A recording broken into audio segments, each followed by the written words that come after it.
나가면은 깨지는 거예요. 그러니까 학교에서 전말이 많겠어요.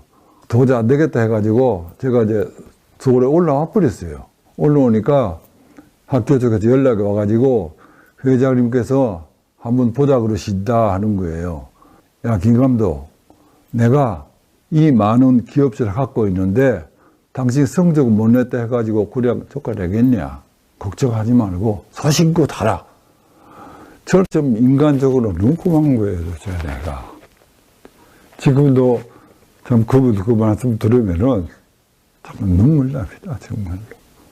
지금은 없어졌지만 그 당시에 동대문 야구장이죠. 결승전 때 직접 오셔가지고 많은 격려를 해주셨던 그런 기억이 납니다.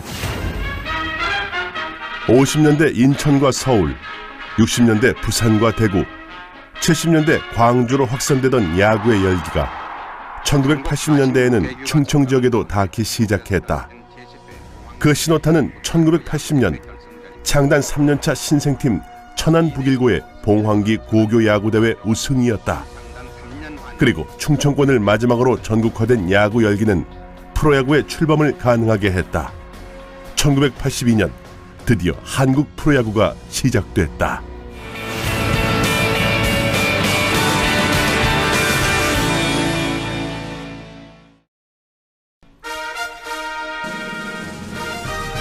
(1982년) 지역 연고제를 기반으로 한국 프로야구가 출범했다.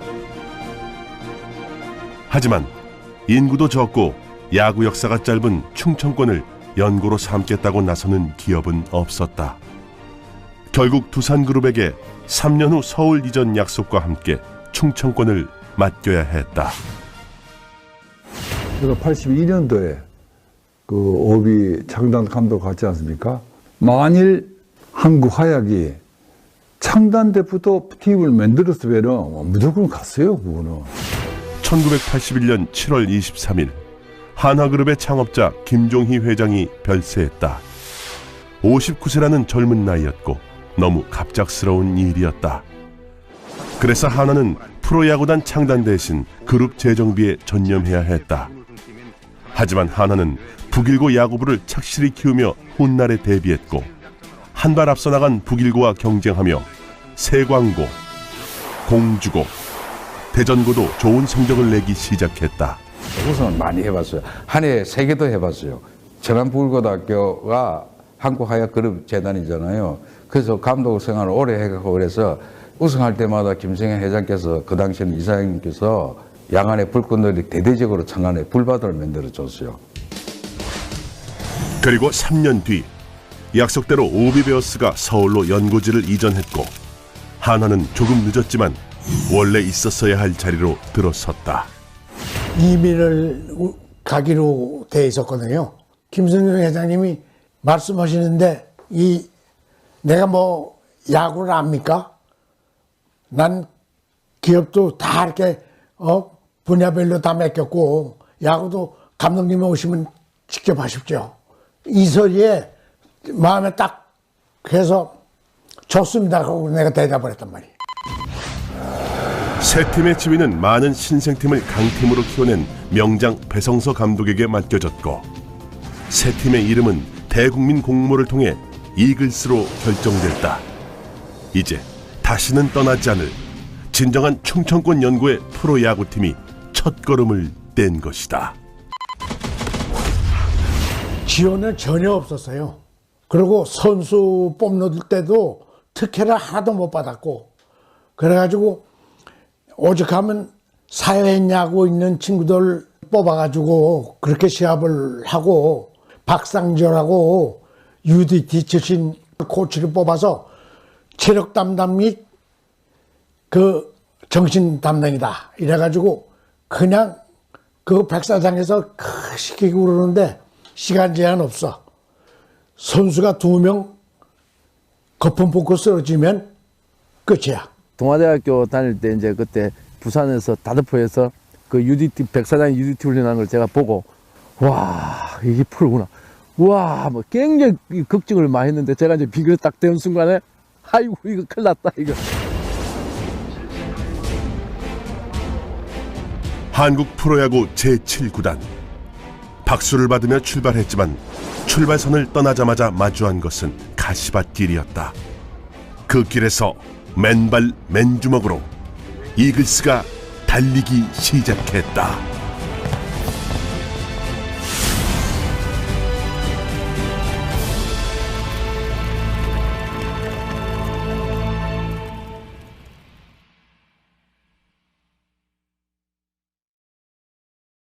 외행구다는 소리를 굉장히 많이 들었어요. 뭐 이 팀 저 팀에서 막 오고 뭐 가다 보니까 맨 처음에는 너무 혼란스러웠고, 뭐랄까 이게 뭐 어떻게 뭐 이 야구 팀인가. 우승팀에 있다가 창단팀 오니까 웃기지도 않죠. 팀 자체가 선수 구성도 그렇고. 다른 팀에서 방출당한 선수들을 모아서 만든 팀이었다. 그래서 실력도 부족했고 분위기도 어색했다.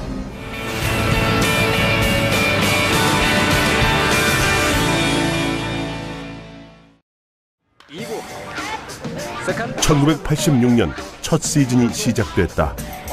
하지만 역부족이었다. 4연패 뒤 1승, 다시 6연패 뒤 1승. 5번 싸우면 4번을 졌다. 하지만 전기리그 12승, 후기리그 19승.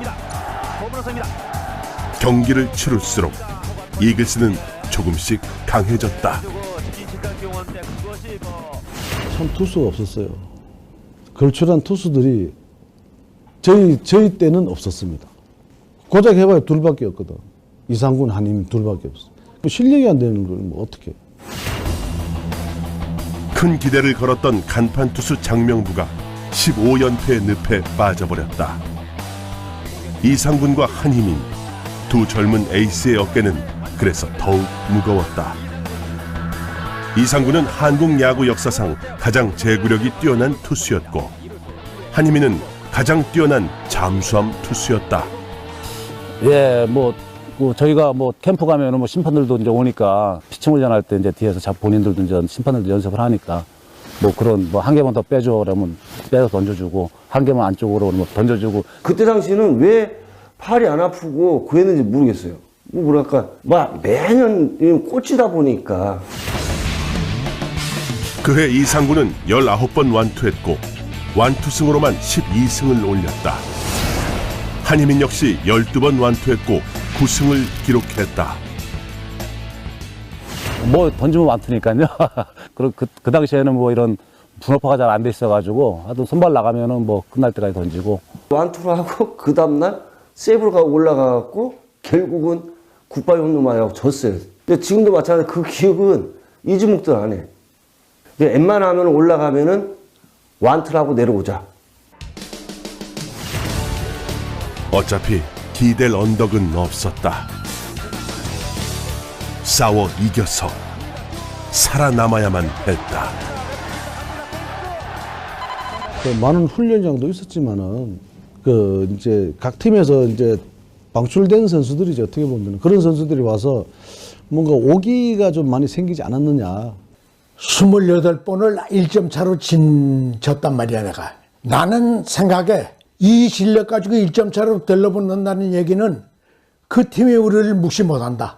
그런 정신으로 난 그 끝까지 들러붙고 붙는 그런 정신으로 시합을 했는데. 두 번째 시즌인 1987년, 이글스는 또 훌쩍 강해졌고 첫 해에 비해 16번이나 더 많이 이겼다. 그리고 이정훈과 장종훈이 가세했다. 그때 당시에 이제 이정훈이라는 선수도 들어왔었고, 그리고 이제 장종훈이도 약간 이제 성장을 좀 했었고, 그러니까 조금씩 이제 성장을 했다고 봐야죠. 저희가 그때 당시만 해도 장종훈이라는 애가 있었잖아요, 선수가. 그 선수가 4번 타자가 됐을 경우에는 강팀이 된다. 우리 그런 얘기를 많이 했었거든요. 아니, 저도 처음에는 들어와가지고 배트볼도 좀 던져주고 이제 반년 동안 그런 생활을 하다가 이강길 코치님께서 손가락 부상 때문에 이제 운이 좋게 이제 시합을 나가게 됐는데, 며칠 전부터 타격 훈련을 하는데 감이 엄청 좋았어요.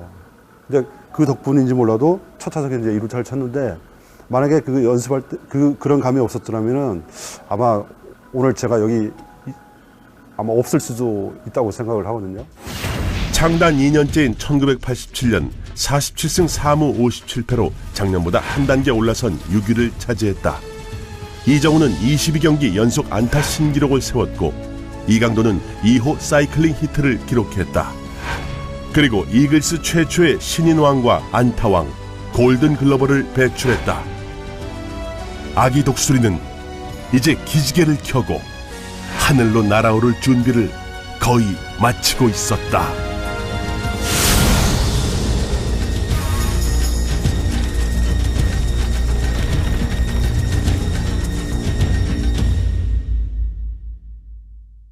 배성수가 제가 알기로는 굉장히 스파르타식으로 했다는 이야기 들었어요. 그 많은 연습량이 제가 갈 때 꽃이 피게 되었어요.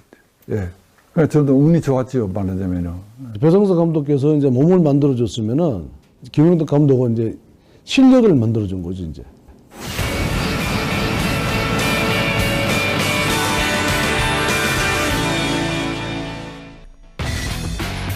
(1988년) 오비베어스와 삼성 라이온스를 우승으로 이끈 명장 김영덕 감독이 부임했다. 배성서 감독과 함께 다져놓은 체력과 기본기 위에 김영덕 감독의 노하우가 더해지며 이글스는 빠르게 강팀이 됐다. 고생을 많이 했거든요. 그 당시에 훈련량도 굉장히 많았습니다. 그 배성서 감독님 첫때 2년부터 해서 김영덕 감독 오셔가지고 그또 일본 스타일에서 굉장히 감독님 런닝도 많이 시키시고 훈련량이 굉장히 많았어요. 무사 1루 보내기 반도, 1사 1루 엔드랑, 2사 1루 도루, 투수는 무조건 5회까지는 전력 투구하라.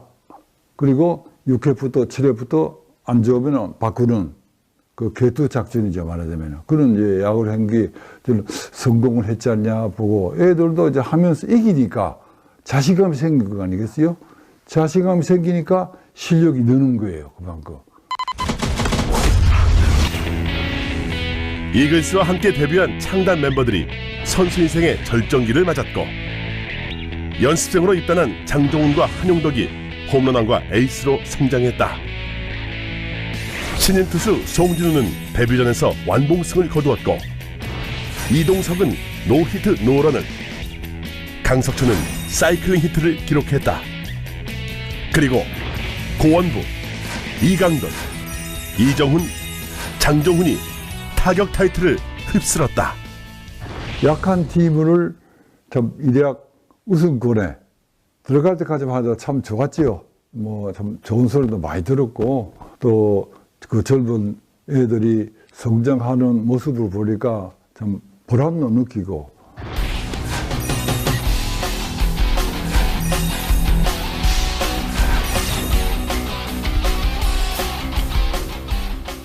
운들도 참 되게 없었어요. 왜냐면 그 중에서도 한 번만 우승만 했으면은 올라가는 족식 다 아마 우승했을 거예요, 아마. 뭐라 그러면 어느 팀부터도 진다는 생각은 안 들었으니까.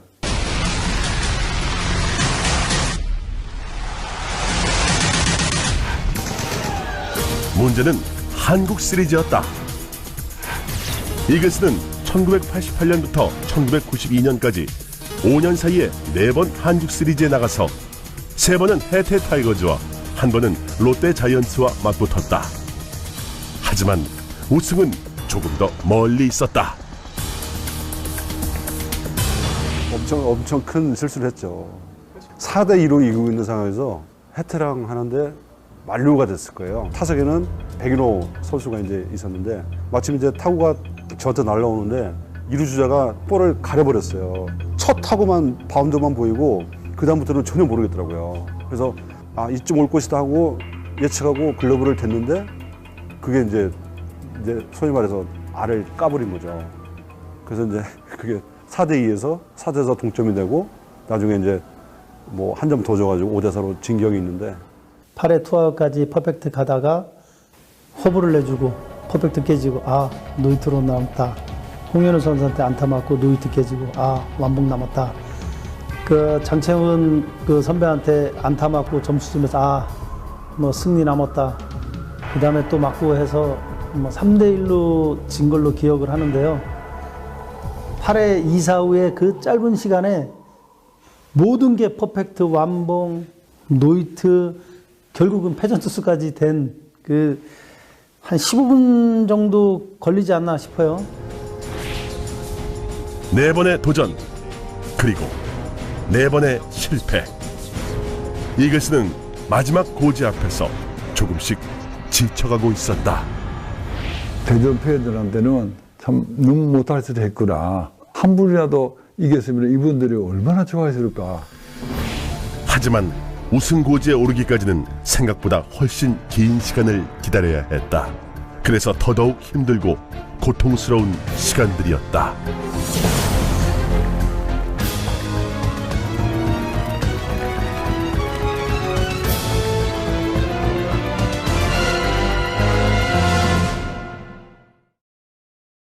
그게 만약에 우승을 했으면은 그 전성기가 그 팀이 더 아마 유지가 됐을 것 같아요. 몇 년 동안은. 근데 할 때 못하니까 그 바로 다음 해부터 완전히 그냥 무너지더라고요. 똑같은 멤버인데. 감독으로 다시 왔을 때 장종훈 선수, 이강돈 이런 선수들이 이미 전성기여서 조금 지나간 선수로 하다 보니까 그 중간 선수가 없었어요. 그러다 보면 선수층이 아주 얇게 되죠. 팀이 이렇게 만들려면 몇 년 세월이 걸리잖아요. 하지만 팀이 추락하는 거는 어떻게 보면 하루아침에 간다고 할 수 있어요.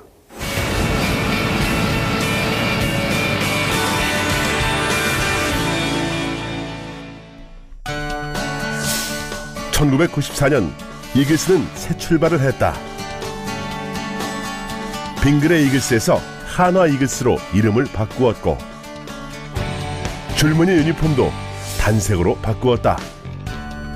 그리고 제3대 감독으로 강병철 감독이 취임했다. 수석 코치였던 강병철 감독은 2년 만에 감독이 되어 친정으로 복귀한 셈이었다. 하지만 한화 이글스의 첫 시즌은 순탄치 못했다. 신인 투수 노장진이 선수단을 이탈했고 정민철이 방위 복무를 해야 했다. 그리고 송진우, 구대성, 장종훈, 이강돈 같은 간판 스타들도 동시에 부진했다. 후반기에 구대성이 마무리로 전향하며 분위기가 반전됐고 결국 3위로 시즌을 마쳤지만 한계를 절감한 강병철 감독은 이듬해부터 세대 교체 칼을 꺼내들었다. 선수가 그 당시에 이제 이정훈, 이강돈, 무슨 제일급 고원부라는 좋은 선수들이 있었죠. 근데 이 선수들이 7년, 8년, 10년 안 가잖아요. 그러니까 그 선수들이 너무 몇 년간 중심이 되다 보니까 그 중간에 갭이 5, 6년 갭이 생겼어요. 그때 어떻게 보면 스카우트를 지속적으로 했어야 되는데 선수층을 이렇게 두껍게 만들었었는데 하지는 못했던 거죠. 강병철 감독님이 이제 롯데에서 이제 하나로 이제 부임도 오시면서 그때 이제 조금 트레이드 러시가 좀 생겼어요. 그리고 그때 당시에 고참 선수인 이강돈 선수, 뭐 강정길 선수, 전대영 선수 이런 선배들이 이제 하나 둘씩 이제 트레이드를 되거나 이제 은퇴를 하거나 막 그렇게 이제 하나 둘씩 이제 빠져나가니까 조금 그때 뭐 저뿐만이 아니고 다들 조금 좀 어수선했던 그런 팀 분위기가 좀 생각이 납니다. 1994년 말 장종훈과 더불어 이글스 야수진의 간판인 이정훈이 트레이드됐다. 그리고 1996년 초에는 이상군, 진정필, 김상국 등 마지막 남은 창단 멤버들이 엔트리에서 삭제됐다. 김상국은 현대로 이적했고 이상군과 진정필은 현역 선수 생활을 마무리했다. 물론 떠난 선수들의 빈자리는 이영우, 송지만, 이상목 같은 새로운 피로 채워졌다.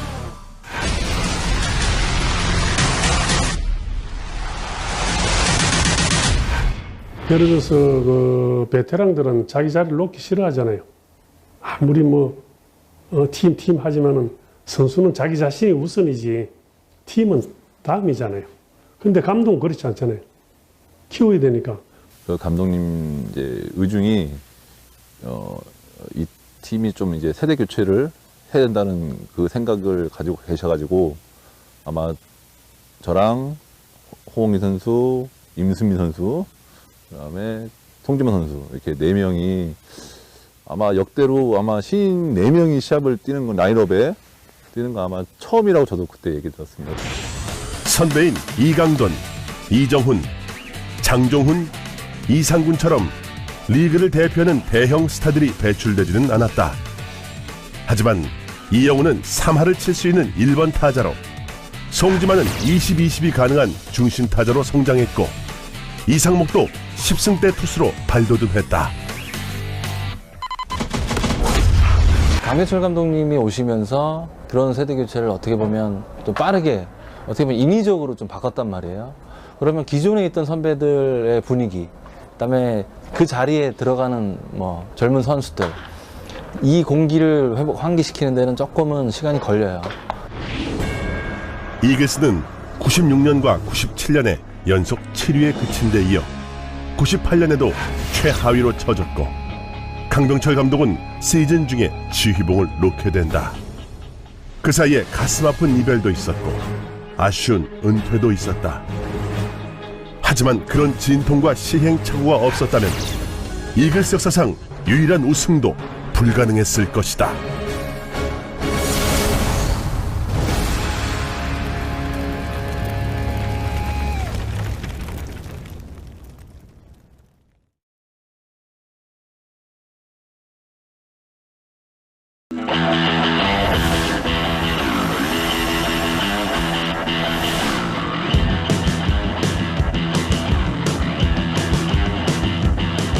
사실은 제가 그 강민철 감독을 제가 모시고 있었기 때문에 대응을 체제를 안 하려고 그랬어요. 왜냐면 그거는 감독의 예우가 아니라서. 글쎄요, 그 당시에는 참 저희 팀이 99년도에 그렇게 강팀이라고 처음에는 얘기를 안 했거든요.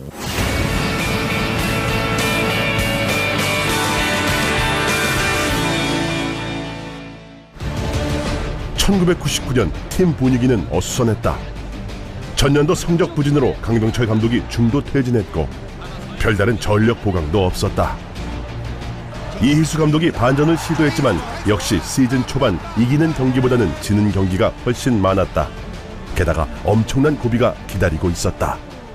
이희수 감독님하고 그 이영재 심판하고 충돌이 있었잖아요. 충돌이 있어가지고 이희수 감독님이 중징계를 당했죠. 뭐 12게임 정도 이렇게 출장 정지를 당하셨는데, 스트라이크 존이 들어왔어요. 근데 제가 볼 때는 좀 억울하고 그러니까 이제 그 했는데 스트라이크 아웃으로 끝나는 줄 알았어요. 근데 나중에 허벌대가 이제 뭐 불미스러운 사건이지만 한 점 차로 앞선 9회 말 투아웃 만루 풀 카운트. 그 결정적인 상황에서 마무리 구대성이 던진 스트라이크 존 낮은 공이 볼로 판정됐고, 억울함을 사귀지 못한 이희수 감독이 이영재 주심에게 거친 항의를 했던 것이다. 다음날 이희수 감독은 12경기 출장 정지 처분을 받았고 한화가 또다시 최하위로 처질 수밖에 없을 거라는 전망이 쏟아졌다. 저도 집안에 좀 우환이 있었어요. 그래가지고 굉장히 저도 집안에 힘이 들었었는데, 제가 그때 생각에는 이 위기를 한번 마음속으로 다짐을 그렇게 했어요. 집안도 집안이고 팀도 팀인데 굉장히 안 좋은 거 아니에요. 양쪽이 다. 내가 속해 있는 양쪽이. 이거 헤쳐나가지 못하면 나는 죽는다는 생각을 했어요. 사실은. 그래가지고 선수들하고 동료를 하면서 이제 팀을 이제 좀 이끌어 가는데, 감독님이 저렇게까지 하시는구나는 그런 선수들을 생각을 하니까 선배님도 그렇고 팀이 좀 단단해지는 그런 게 생긴 것 같아요. 그래서 이 위기를 잘 극복하자, 그런 마음이 잘 뭉친 것 같아요.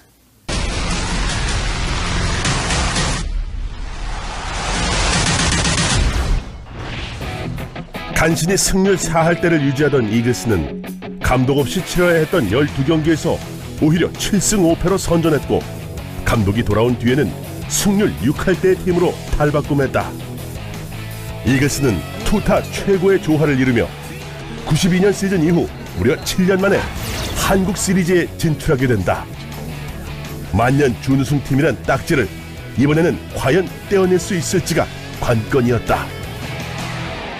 충청도 그 고유의 그 끈끈하게 이렇게 넘어가는 게 있어요. 충청도는 짧은 파도가 아니라 큰 파동이 이렇게 밀고 나가는 그런 은근하고 끈끈한 그런 이제 파동이 있는데, 그런 걸 느꼈어요.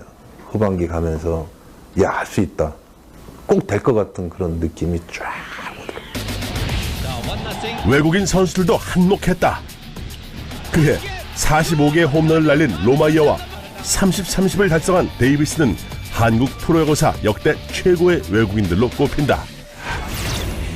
개성이 강한 선수들이었지만 이글스의 열정에 녹아드는 순간 엄청난 에너지를 발휘했던 것이다. 그 친구들을 저는 안 봐줬어요, 솔직히. 데이비스는 까불까불하고 도망가면은 진짜 방맹이 집어 던졌어요, 그 친구한테.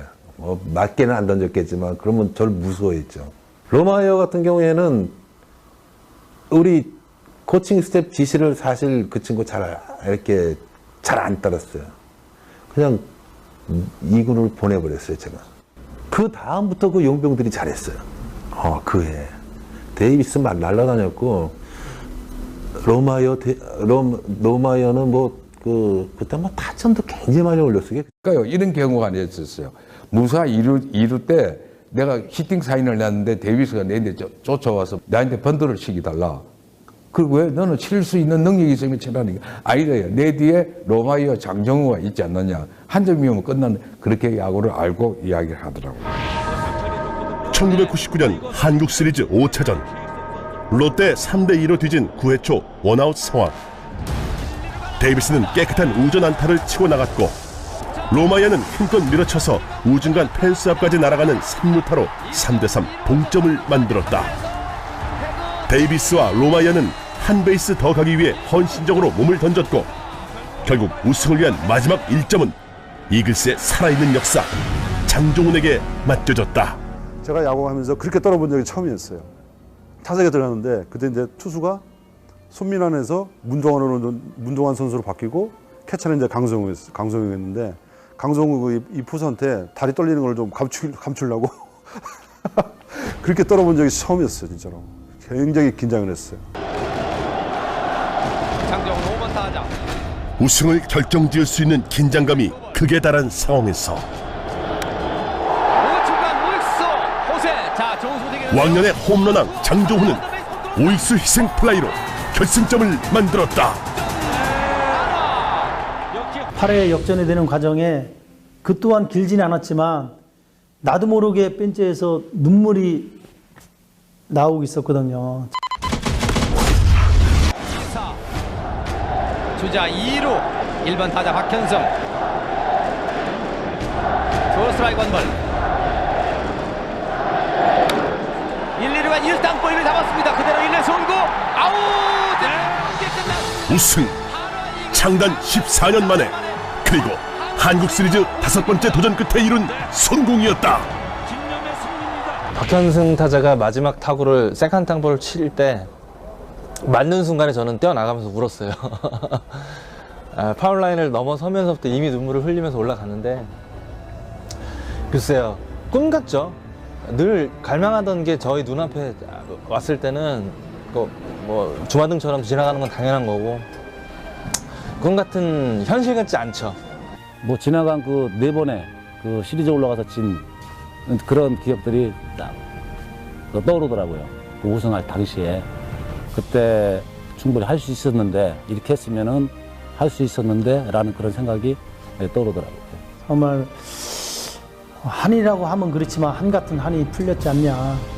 그래서 너무 그 기분이 뭐 좋다기보다는 뭐 감동적인 그 99년이 아니었냐. 늘 뒷심부족으로 정상 문턱에서 번번이 물러나야 했던 이글스.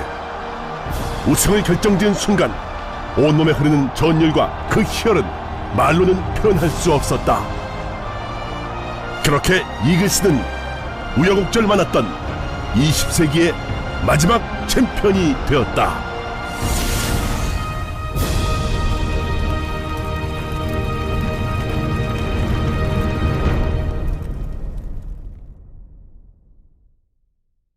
무언가 이제 변화를 요구하는 그런 환경이었죠. 뭐 장종훈이라든가 송진우라든가 이런 선수들이 이제 이 노쇠화되고 하니까 팀으로서는 리빌딩이 필요한 그런 과정이어서 되게 보면 이제 리빌딩이 필요한 걸 다 알면서도 욕심은 늘 다들 우승을 목표로 하지만 사실 감독으로서 그 다 욕구를 다 충족하기가 그렇게 쉽지가 않습니다. 결국 야구는 선수들이 하는 거니까.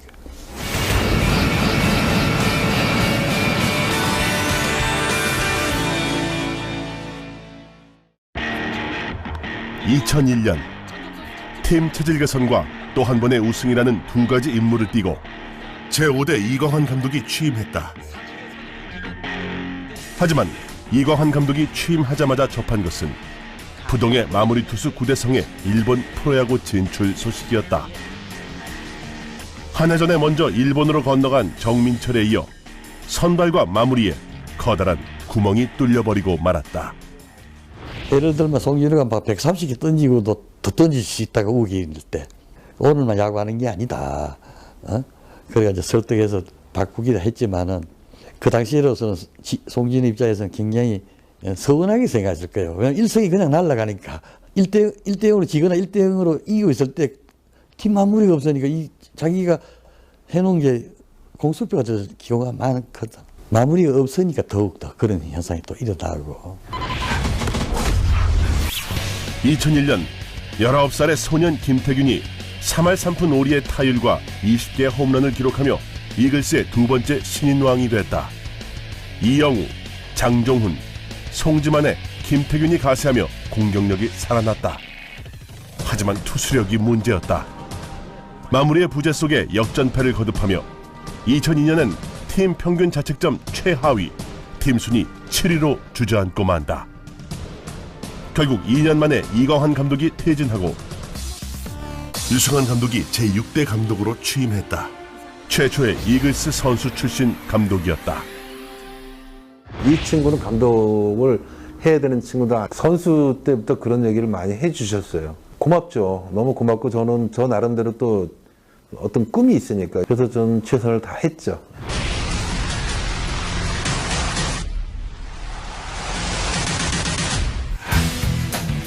유승환 감독도 세대 교체의 필요성을 역설했다. 세대 교체는 강병철 감독 때부터 꾸준히 제기되어 온 과제이기도 했다. 하지만 생각만큼 쉽지 않은 일이기도 했다. 프랜차이즈 스타들이 감독이 되면은 착각하는 게 있어요. 꼭 착각하는 게 이 선수들이 나를 따라줄 거라고 생각을 한 거야. 내가 여기 출신이고 너희들이 나를 안 따라올 이유가 아무 없다고 생각을 하는 거야. 착각을. 그러니까 좀 거칠어지죠. 굉장히 거칠게 했어요. 이 리더십이 아니라 좀 독재를 했어요. 제가 생각하기에. 지금 생각하니까 그런 것 같아요.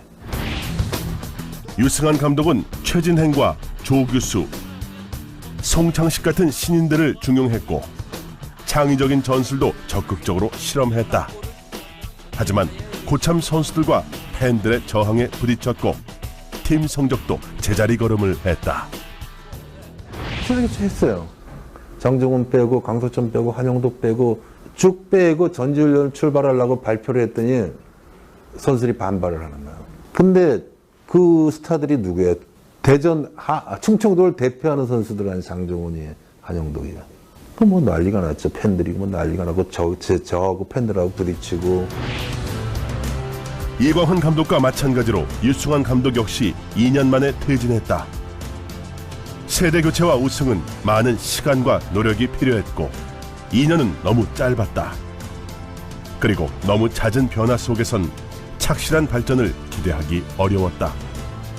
다만 다양한 시행착오를 겪었다는 점이 그 시기에 성과라면 성과였다.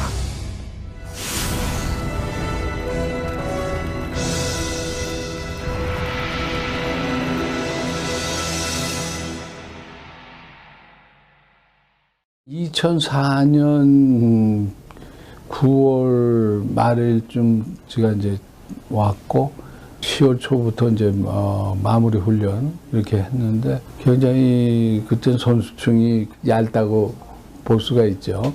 뭐 어떻게 보강을 할 수 있는 기회는 안 됐고 또 이제 뭐 트래포트에서 뭐 신인 선수들 들어왔고 그래서 이제 또 내년도에 캠프를 가서 훈련하면 어떻게 되겠지 하는 그런 막연한 생각도 있었어요.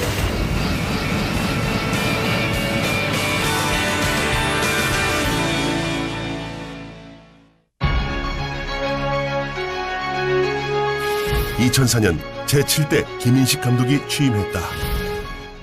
하지만 거듭된 세대교체의 실패로 선수층은 더 얇아져 있었고 마땅한 보강은 이루어지지 않았다.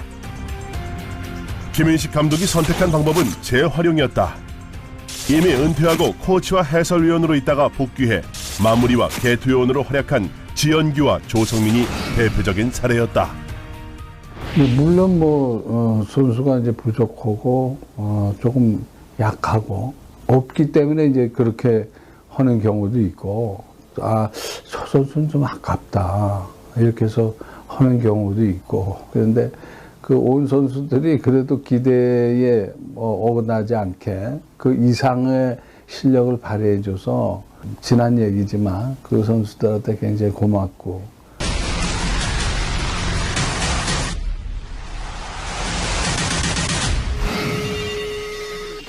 2005년 지연규는 20세이브를 기록하며 구대성의 공백을 메웠고, 조성민도 2승 4홀드로 한 몫을 했다.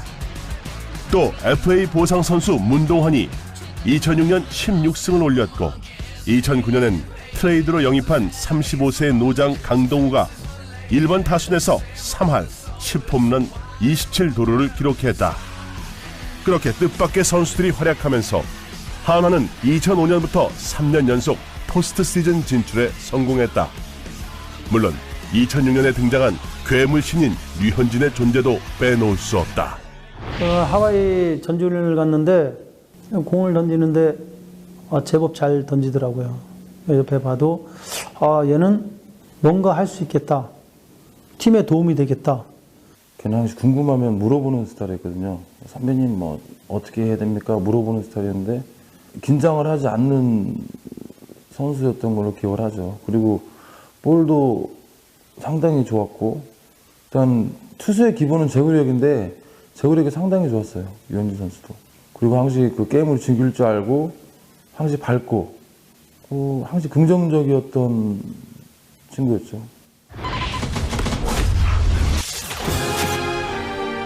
한국 야구는 2006년 월드 베이스볼 클래식에서 4강에 진출했고, 2008년 북경올림픽에선 금메달을 따냈다. 그 열기를 이어간 프로야구 역시 700만 관중 시대를 열었다. 그 두 개의 국제대회를 이끈 것이 바로 이글스였다. 김태균과 이범호, 김민재, 그리고 류현진이 내야와 마운드의 기둥이었고, 사령탑 역시 김인식 감독이었다. 물론 그런 영광 뒤에는 희생도 숨어 있었다. 자기 팀도 있고 또 국가대표라는 그 막중한 또 책임이 또 있는 거고, 그래서 이 양쪽을 다 하려고 하다 보면은 참 여러 가지 힘에 붙이는 게 많은 거 아닌가 이렇게 생각이 듭니다. 코치들이 물론 열심히 잘 가르쳤지만 또 선수들이 코치들하고 할 때하고 또 감독하고 할 때하고 역시 조금은 차이가 나는 거 아닌가. 팀을 비우고 있다는 게 얼마나 중요한지 또 새삼 느끼게 되는 거 아닌가 이렇게 봐집니다. 2006년 이글스는 7년 만에 한국 시리즈에 진출했다. 상대는 삼성 라이온즈. 막강한 상대였지만 괴물 신인 류현진과 돌아온 에이스 문동환, 그리고 철벽 마무리 구대성으로 맞선 한화도 만만치는 않았다. 다만 한국 시리즈에서만 2승 1홀드를 기록한 삼성 에이스 배영수의 벽을 넘지 못한 것이 한이었다. 그리고 그 뒤로 한국 시리즈 무대를 다시 밟기까지 얼마나 오랜 시간이 걸릴지 아무도 알 수 없었다.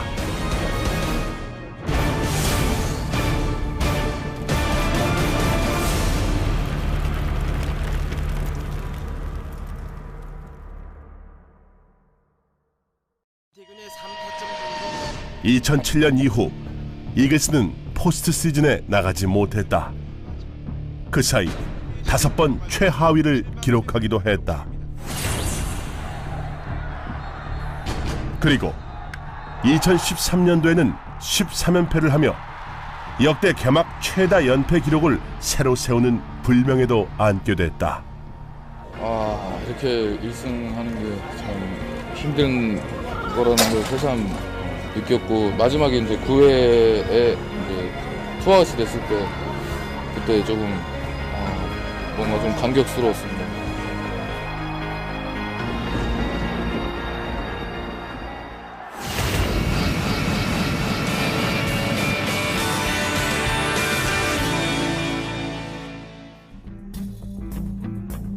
2009년 시즌을 마친 뒤 김인식 감독이 퇴진했다.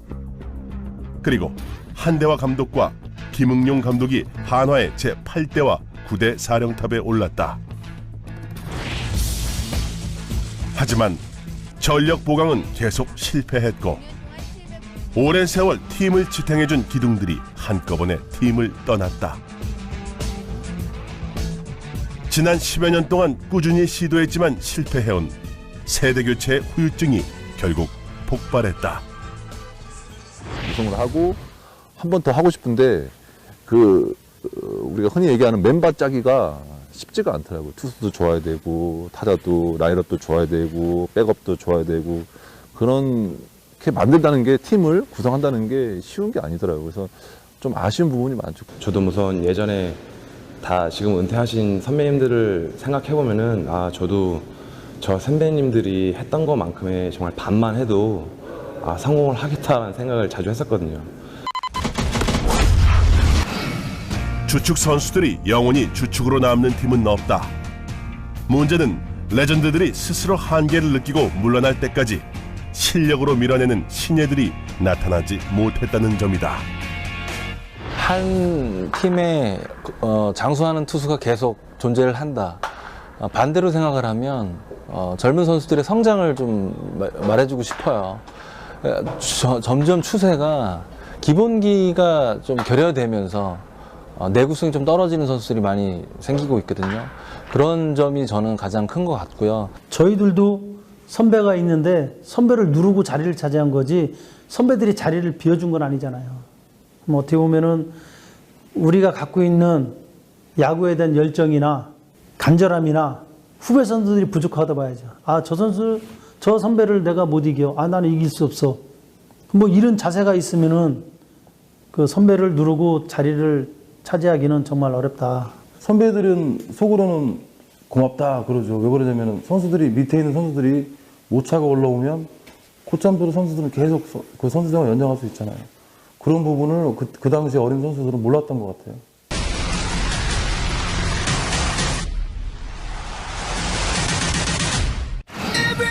다만 한 가지 작은 희망의 근거가 남아 있었다면 그저 끝까지 포기하지 않는다는 의지 그리고 서로에 대한 믿음과 의리였다.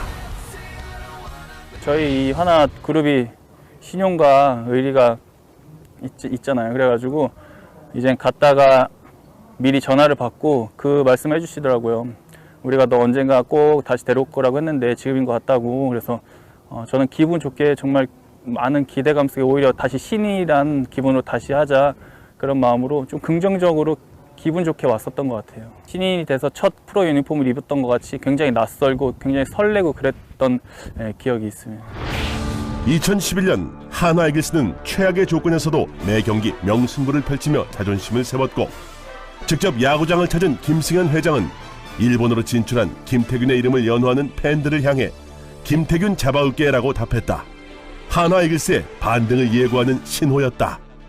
저희는 뭐 잘 뭉쳤죠. 어떤 선수들이 하나에 들어와도 적응을 제일 잘하고 선수들이 잘 포용해주고 흔한 말로 왕따라는 게 없는 팀 중에 하나였고요. 저희는 뭐 항상 팀 분위기는 항상 좋고요. 저희 뭐 팀 스스로 저희 팀 내에서도 성적이 안 좋아도 저희 막 해보자라는 이런 좀 하나가 되는 그런 끈기 같은 게 좀 저희 팀이 있는 것 같아요.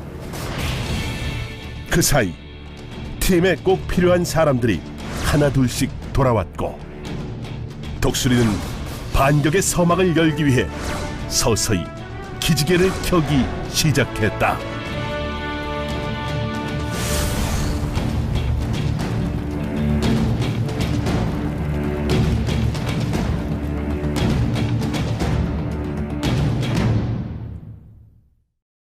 언제 걸치했어요?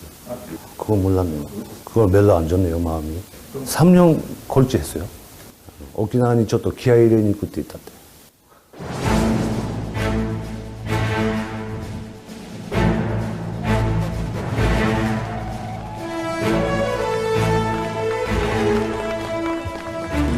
쉽게 이야기를 해갖고 이 이상 내려갈 데 없잖아요. 그러니까 올라간다는 내리 밑에 있다는 자체는 올라간다는 희망 속에 있지 않냐 싶어요.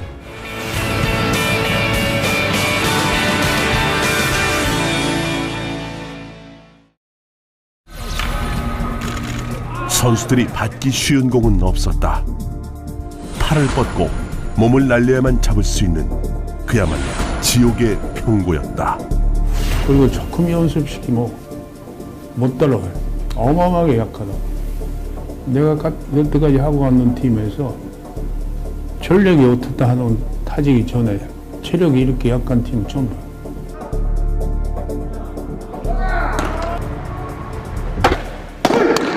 일단 양이죠. 훈련 양. 예상을 했지만 예상했던 것보다도 좀 많고요. 프로 와서 이렇게 운동을 많이 한 것도 처음이고 또 이런 훈련도 처음이기 때문에 강훈련이 능사는 아니다. 그리고 하나만 강훈련을 하는 것도 아니다. 하지만 패배와 패배의식에 악순환을 끄는 다른 방법은 없다. 더 강한 훈련, 그리고 또 다른 훈련을 통해 새로운 목표와 생각과 각오와 자신감을 얻는 것 외엔 없다.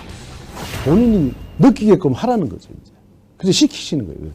그러니까 계속 시키는 거죠. 반복으로 계속. 연습 양이 어느 팀 역대 감독보다 많을 거예요. 그 애들한테는 그 연습 양을 소화를 시킬 때는 엄청난 자신감이 생깁니다.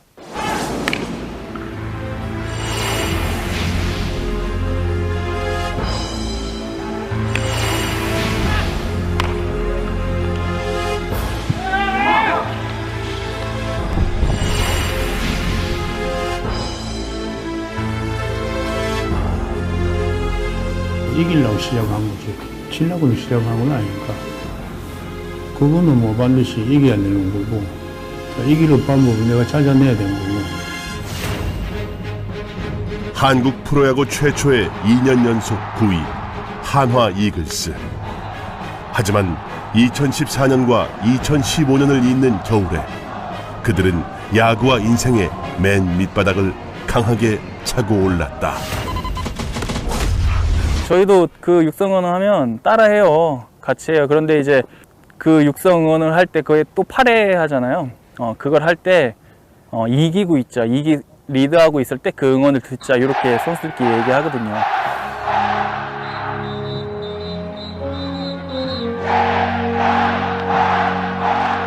제가 지고 있을 때도 그렇게 해주시면 좀 미안한 마음이 많이 드는 건 사실이고요. 이걸 봐서도 진짜 저희 이기고 있을 때 그런 응원을 들으면 더 좋으니까 이기는 경기를 많이 해야 되겠다라는 생각을 많이 하고 있어요. 기적이란 일어날 수 없는 일이 아니라 이루려고 해본 적이 별로 없는 일일 뿐이다. 김성근 감독이라면은 해낼 거예요. 그 양반도 진짜 훈련을 그야말로 밤낮을 안 가리고 하는 친구니까 그 양반 진짜 해낼 거라고 난 기대를 하고 있습니다. 확 달라질 거예요. 예. 작년까지의 하나하고는 전혀 다른 하나 이글스가 아마 나올 겁니다. 저는 그렇게 기대하고 있습니다. 2015년 하나는 소위 말해서 시작을 하는 건데 호술하게 그런 시합은 안 할 거예요. 시작하고 끝까지.